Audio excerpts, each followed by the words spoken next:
Hello दोस्तों, स्वागत है आप सभी का आपके अपने channel yes ITI technical classes में। जैसा कि आप जानते हैं कि निमी पीडीएफ के सभी एमसीक्यूज हल कराए जा रहे हैं। इससे पहले हमारी 4 क्लासेज हो चुकी हैं। आज हमारी 5वीं क्लास है जिसमें हम सभी प्रश्नों को हल करेंगे।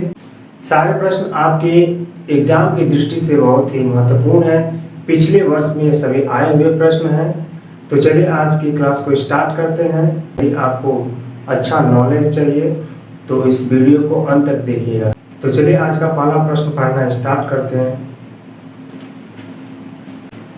चलिए प्रश्न संख्या 61 नंबर देखते हैं। एम्पलीफायर सर्किट का प्रकार क्या है? चित्र को बड़े गौर से देखिए। विकल्प है कॉमन बेस प्रवर्धक या कॉमन एमीटर एम्पलीफायर या class B push pull amplifier या कॉमन कलेक्टर एम्पलीफायर। तो चित्र को देख करके ही आपको इसका सही उत्तर बताना है। तो सही उत्तर क्या होगा? कमेंट बॉक्स में कमेंट करके बताइए।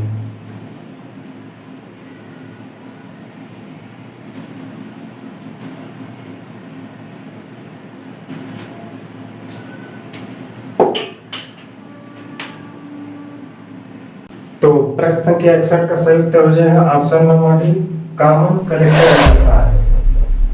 Common collector amplifier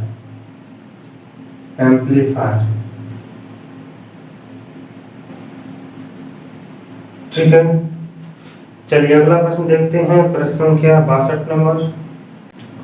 220 volt RMS AC voltage का पीक वोल्टेज क्या होगा?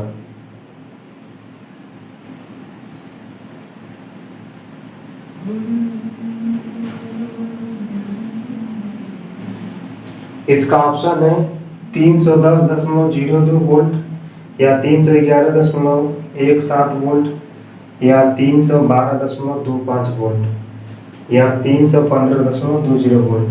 तो इसका सही उत्तर क्या होगा?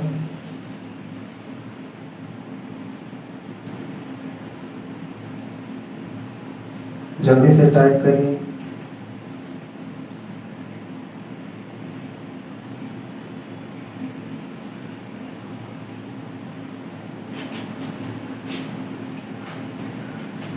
तो आप फार्मूला जानते हैं कि पीक वोल्टेज बराबर होता है वोल्टेज बराबर होता है √2 RMS वैल्यू। तो यहाँ पे √2 का मान हो जाएगा 1.414 गुणे RMS वैल्यू दिया है यहाँ पे 220 वोल्ट। अगर इसका गुणा करेंगे तो क्या होगा? जल्दी बताइए, कमेंट में कमेंट करिए। तो इसका सही उत्तर हो जाएगा 311.17 वोल्ट। इसको हल करेंगे तो इतना ही आएगा। चलिए अगला प्रश्न देखते हैं। प्रश्न संख्या 63 नंबर। CRO के इनपुट प्रतिबाधा को कैसे बढ़ाया जा सकता है? इसका विकल्प है CRO प्रोब में प्रतिरोध जोड़कर या ट्रिगर सर्किट में प्रतिरोध जोड़कर या समय या बेस एटेन्यूएटर स्विच स्थिति को बढ़ाकर या वोल्ट सेमी एटेन्यूएटर स्विच स्थिति को बढ़ाकर। तो इसका सही उत्तर क्या होगा? कमेंट बॉक्स में कमेंट करके बताइए।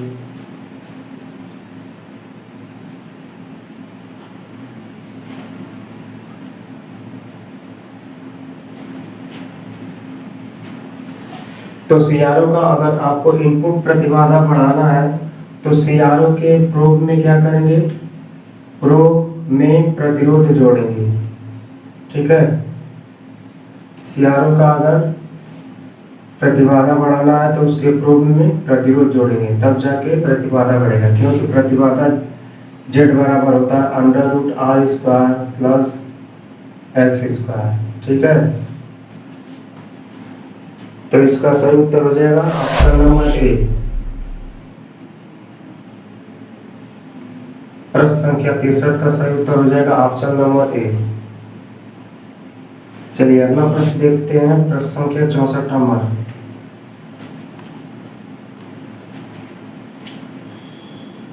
0.2 माइक्रोसेकंड के टाइम बेस सेटिंग के साथ 5 डिवीजन द्वारा कवर किए गए सीआरओ स्क्रीन पर प्रदर्शित सिग्नल की आवृत्ति क्या है? ऑप्शन है 1 kilo hertz, 10 kilo hertz, 100 kilo hertz या 1000 किलो हर्ट्ज। तो इसका सही उत्तर क्या होगा? कमेंट बॉक्स में कमेंट करके बताइए।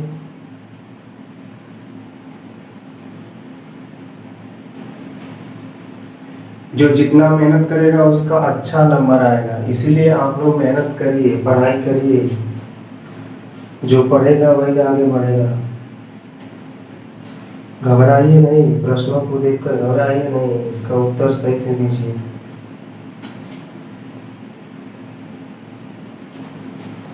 तो इसका उत्तर होगा ऑप्शन नंबर डी, यानी 64 नंबर प्रश्न का उत्तर होगा option number D, 1000 kilo hertz. Hertz की किसकी इकाई है? हर्ट्ज आवृत्ति की इकाई है, ठीक है। आवृत्ति की इकाई क्या होती है? हर्ट्ज होती है। तो इसका ऑप्शन नंबर डी सही होगा। चलिए प्रश्न संख्या 65 नंबर देखते हैं। रेडियो में क्या खराबी आएगी अगर पल्सेशन को रेक्टिफायर के इनपुट से नहीं हटाया जाता है? विकल्प है अनुचित ट्यूनिंग, या कोई प्रतिक्रिया नहीं, या गुनगुनाती आवाज आएगी, या कम आवाज के साथ काम करता है। चलिए इसका सही उत्तर बताइए।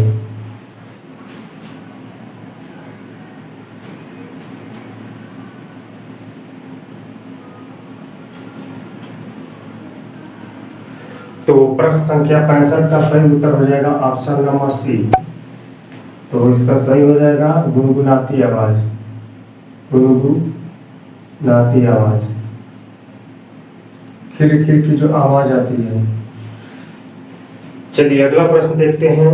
प्रश्न संख्या 66 नंबर। रिक्तीकरण क्षेत्र कैसे व्यवहार करता है? रिक्तीकरण का मतलब कि जो जंक्शन के पास जो स्पेस होता है, ठीक है, वह कैसा व्यवहार करता है, जिसको हम डिप्लीशन लेयर के नाम से जानते हैं, अवक्षय परत के नाम से जानते हैं। अवक्षय परत, अवक्षय परत कैसा व्यवहार करता है बताइए। इसका विकल्प है प्रतिरोधक के रूप में, कुचालक के रूप में, या सुचालक के रूप में, या अर्धचालक के रूप में। तो इसका सही उत्तर क्या होगा? कमेंट बॉक्स में कमेंट करके बताइए।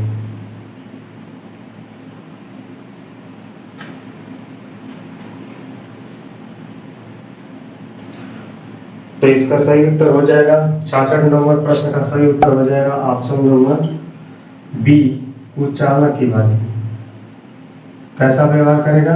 कुचालक की भांति व्यवहार करेगा। आप जानते हैं कि डायोड में हम जब रिवर्स में बैटरी को जोड़ते हैं, यानी बैटरी को जब हम उल्टा जोड़ते हैं, यानी पी टाइप सेमीकंडक्टर को एन के साथ और एन टाइप सेमीकंडक्टर को पॉजिटिव टर्मिनल के साथ जोड़ते हैं, यानी पी टाइप सेमीकंडक्टर को नेगेटिव टर्मिनल से जोड़ेंगे और एन टाइप सेमीकंडक्टर को पॉजिटिव टर्मिनल से जोड़ेंगे। तो इस तरह की जो बाइसिंग करते हैं उसको क्या बोलते हैं? रिवर्स बाइसिंग बोलते हैं। रिवर्स बाइसिंग बोलते हैं।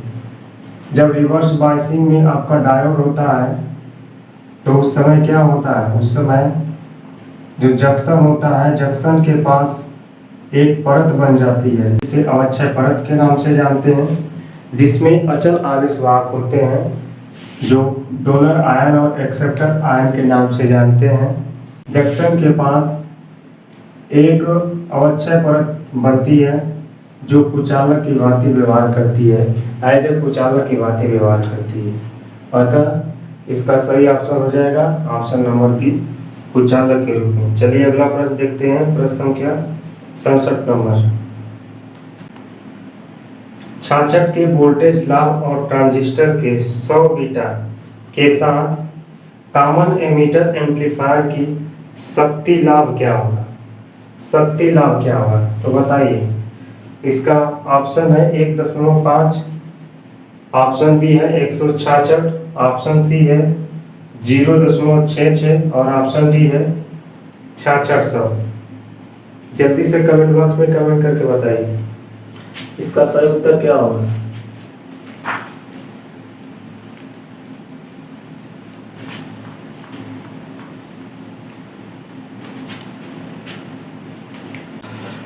चलिए प्रश्न संख्या 67 को हल करते हैं।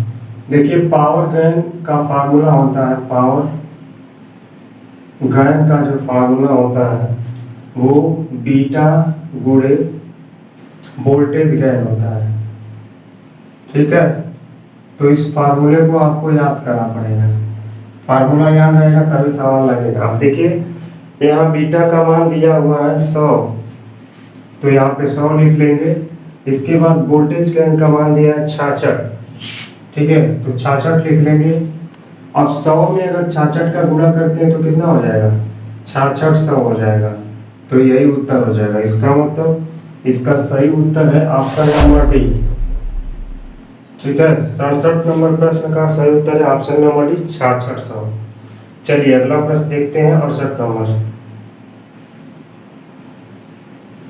क्या प्रभाव है अगर एससीआर को चालन में लैंड किया जाता है और डीसी में गेट करंट हटा दिया जाता है? यानी गेट पे कोई भी सप्लाई नहीं दी जाती है, ठीक है, और एनोड और कैथोड, एससीआर के एनोड और कैथोड टर्मिनल के अक्रॉस में सप्लाई दे रहे हैं लेकिन गेट पे कोई सप्लाई नहीं दे रहे हैं, तो उस समय क्या होगा? एससीआर का प्रचालन कैसा होगा? तो ऑप्शन सुन लीजिए। एससीआर कट ऑफ हो जाएगा, या एससीआर आपके माध्यम से धारा या आउटपुट वोल्टेज कम हो जाएगा, या गेट चालन पर नियंत्रण खो देता है। यदि आप एससीआर अच्छे से पढ़े होंगे तो इसका जवाब आप लोग तुरंत दे देंगे। क्लास में आपको पढ़ाया भी गया होगा, शायद आपको याद नहीं हो।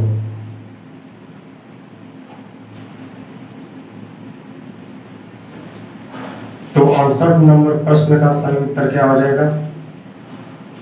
ऑप्शन नंबर डी हो जाएगा। देखिए यदि एससीआर के गेट टर्मिनल पे यदि कोई भी आप सप्लाई नहीं देते हो, कोई भी अगर आप सप्लाई नहीं देते हो तो क्या हो जाएगा? कोई भी अगर सप्लाई नहीं दोगे तो जो एससीआर है वो अपना नियंत्रण खो देगा, यानी एससीआर के प्रचालन पे कोई नियंत्रण नहीं रहेगा। इसका मतलब इसका सही ऑप्शन हो जाएगा ऑप्शन नंबर डी, गेट चालन पर नियंत्रण खो देता है। चलिए प्रश्न संख्या 69 नंबर देखते हैं। जे फैट में पिंच ऑफ वोल्टेज का क्या प्रभाव है? ऑप्शन नंबर ए है कोई रिक्तीकरण क्षेत्र मौजूद नहीं है, या ड्रेन करंट शून्य हो जाता है, या रिवर्स बायस वोल्टेज शून्य हो जाता है, या चैनल की चौड़ाई का अधिकतम मान हो जाता है। तो इसका सही उत्तर क्या होगा? कमेंट बॉक्स में कमेंट करके बताइए।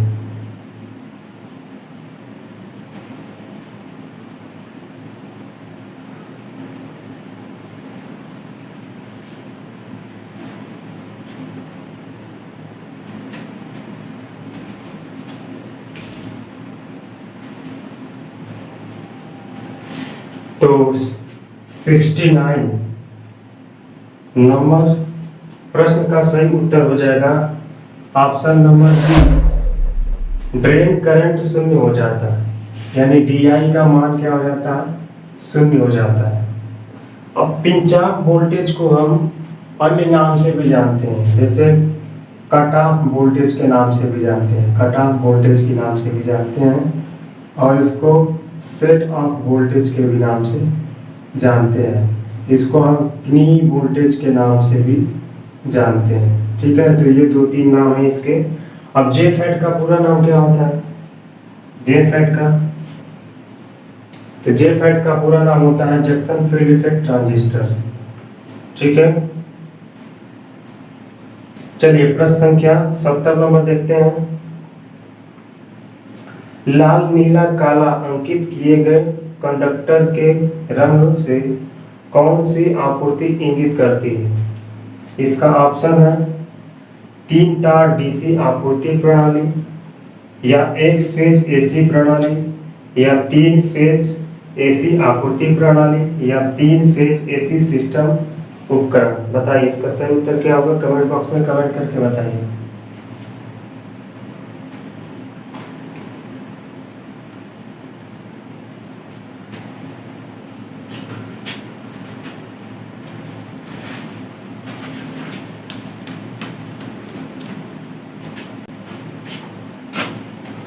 तो देखिए सिंगल फेज जो प्रणाली होती है यानी वन फेज के लिए क्या यूज करते हैं, रेड ब्लू या येलो ब्लैक, रेड ब्लैक या येलो ब्लैक यूज कर सकते हैं या ब्लू ब्लैक यूज कर सकते हैं। जब आप सिंगल फेज सप्लाई लेते हैं तो आपका फेज होता है RYB और इसके बाद एक न्यूट्रल लेते हैं, यानी 2 तार होते हैं। तो एक फेज वायर होगा, तो फेज वायर को किससे दर्शाते हैं एसी सप्लाई में, RYB यानी लाल पीला ब्लू से दर्शाते हैं, और जो आपका न्यूट्रल होता है उसको ब्लैक यानी काला से दर्शाते हैं। ठीक है, तो यहाँ पे लाल नीला और काला की बात कर रहे थे, यानी एसी सप्लाई तो नहीं होगा।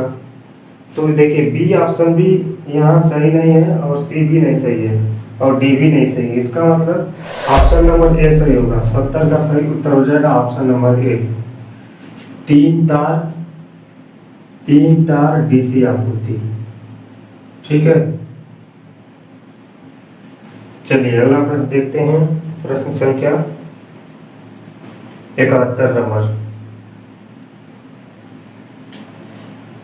तारों को गुच्छा करने के लिए कौन से केबल बंधों का उपयोग किया जाता है?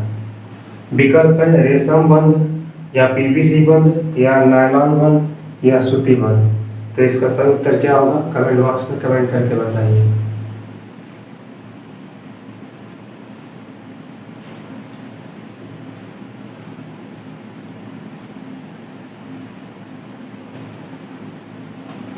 तो इसका सही उत्तर हो जाएगा नायलॉन बंद हो जाएगा, नायलॉन बंद इसका सही उत्तर हो जाएगा ऑप्शन नंबर सी।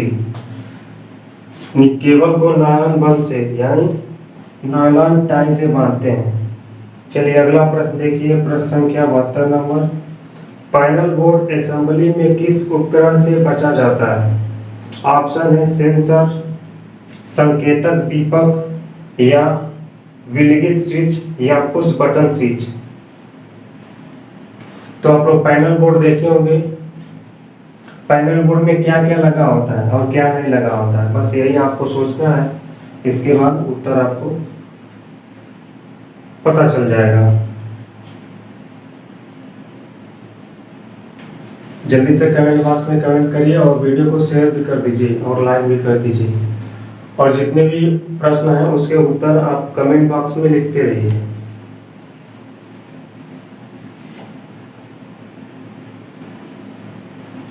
तो प्रश्न संख्या 72 का सही उत्तर हो जाएगा ऑप्शन नंबर ए सेंसर। देखिए पैनल बोर्ड में सेंसर नहीं लगा होता है, संकेतक दीपक यानी इंडिकेटर लगा होता है, आइसोलेटिंग स्विच होता है और पुश बटन स्विच भी होता है। ठीक है, लेकिन सेंसर नहीं होता है। तो इसका सही हो जाएगा ऑप्शन नंबर ए सेंसर। चलिए अगला प्रश्न देखते हैं 73 नंबर। X द्वारा चिन्हित डिवाइस का नाम क्या है? चित्र को बड़े गौर से देखिए, यहाँ पे X से प्रदर्शित किया गया है, यहाँ पे ऐसा कुछ बना हुआ है और इसको ऐसे करके प्रदर्शित किया गया है X से। तो इसका नाम पूछ रहा है, नाम क्या होगा? ऑप्शन है स्टार्ट बटन, मेन कॉन्टेक्टर या ऑक्सिलरी कॉन्टेक्ट। ये आप लोग प्रैक्टिकल किए होंगे तब भी देखे होंगे और इसके बारे में जानते भी होंगे। तो जल्दी से सही उत्तर बताइए, सही उत्तर क्या होगा? अगर ये इस सवाल का अगर उत्तर आप नहीं दे पाते हैं तो समझिए कि आप कुछ भी नहीं पढ़े हैं, क्योंकि ये प्रैक्टिकल का सवाल है, प्रैक्टिकल से पूछे गए सवाल है ये। तो इसका सही हो जाएगा उत्तर option number D auxiliary contact हो जाएगा।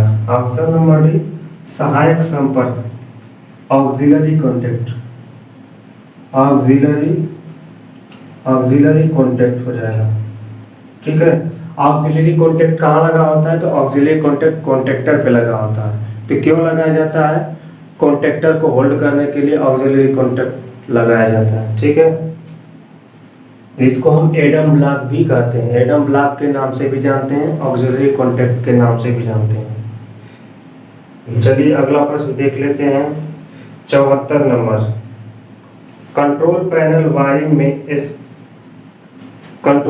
वायरिंग में वायरिंग एसेसरीज का नाम क्या है? ये आप लोग देखे भी होंगे। चलिए ऑप्शन देख लेते हैं, डीन रेल या जी चैनल या ग्रोमेट्स या रेस गेज, क्या होगा? सही उत्तर बताइए।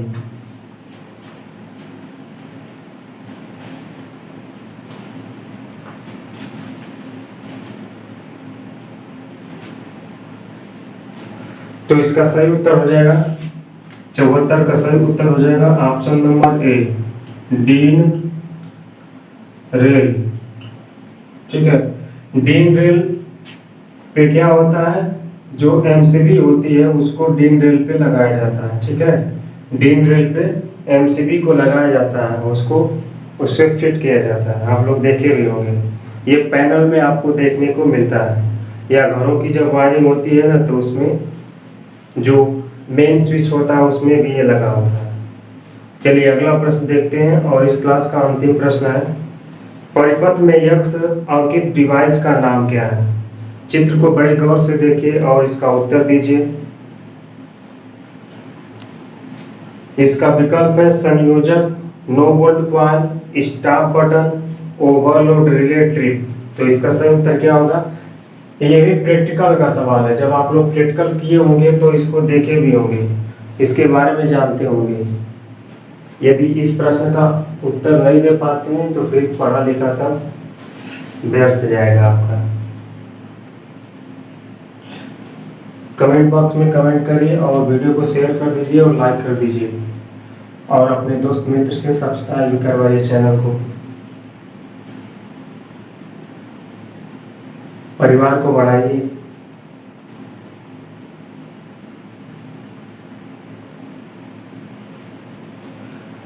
तो चलिए इसका सही उत्तर हो जाएगा ऑप्शन नंबर डी। देखिए ये जो सिंबल होता है ये रिले का होता है, ठीक है। समझ में आ गया कि नहीं? अब यहाँ पे क्या है कि कुछ इस तरह का बना हुआ है ना, तो इसका मतलब कि ये ट्रिप है, रिले ट्रिप है, यानी ओवरलोड रिले ट्रिप है, ठीक है। ओवरलोड रिले ट्रिप है यानी OLR जिसको बोलते हैं। तो इसका सही ऑप्शन हो जाएगा ऑप्शन नंबर डी।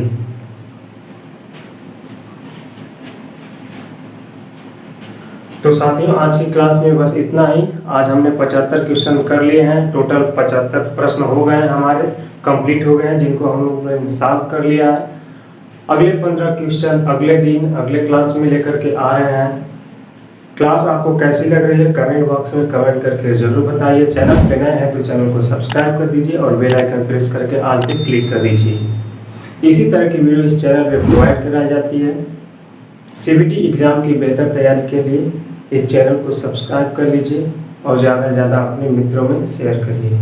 मिलते हैं अगली वीडियो में, तब तक के लिए जय हिंद, धन्यवाद।